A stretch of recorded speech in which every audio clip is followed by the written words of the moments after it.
রাসূলুল্লাহ সাল্লাল্লাহু আলাইহি ওয়াসাল্লাম বলেছেন, মানুষ কিয়ামতের দিন জাহান্নামের উপর রাখা এক সেতুর উপর দিয়ে যাবে। এটি চুলের থেকেও সূক্ষ্ম, তরোয়ালের থেকেও ধারালো। ভাবুন একবার, হাসরের হিসাব শেষে সবাইকে এক বিশাল অন্ধকারের সামনে দাঁড় করানো হবে। সামনে বিস্তৃত জাহান্নামের গহ্বর, আগুনের শিখা আকাশ ছুঁয়ে যাচ্ছে, কালো ধোঁয়ায় চোখ অন্ধ করে দিচ্ছে। এর উপর দিয়ে যাবে একটি সেতু, যাকে বলা হয় সিরাতুল মুস্তাকিম।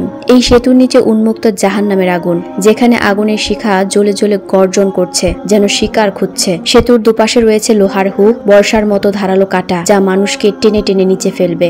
মানুষ এই সেতু পার হবে তাদের আমলের উপর ভিত্তি করে। কেউ বিদ্যুতের গতিতে চলে যাবে, কেউ বাতাসের মতন দ্রুত, কেউ দৌড়ে, কেউ হাঁটতে হাঁটতে, কেউ হামাগুড়ি দিয়ে, আর কেউ ঠিক মাঝপথে এসে নিচে পড়ে যাবে সরাসরি জাহান্নামের আগুনে।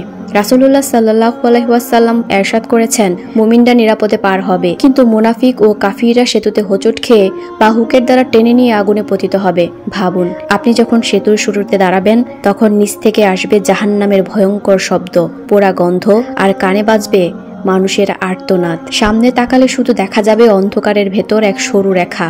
পেছনে ফেরার পথ নেই, আর সামনে এগোতে হলে আল্লাহর রহমত ছাড়া উপায় নেই। সেদিন সবচেয়ে মূল্যবান হবে আপনার ঈমান, আপনার নামাজ, আপনার সৎ কাজ। যারা দুনিয়ায় আল্লাহকে ভয় করেছে তারা সেতু পার হবে নিরাপদে, আর যারা দুনিয়ায় আল্লাহর অবাধ্য হয়েছে তাদের জন্য সেতুটি হবে ভয়ঙ্কর ও ধ্বংসের রাস্তা।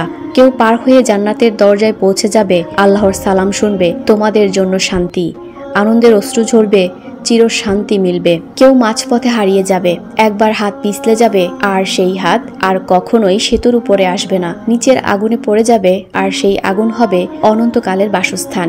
আজ আপনি ভাবুন, আপনার গতি কি হবে সেদিন?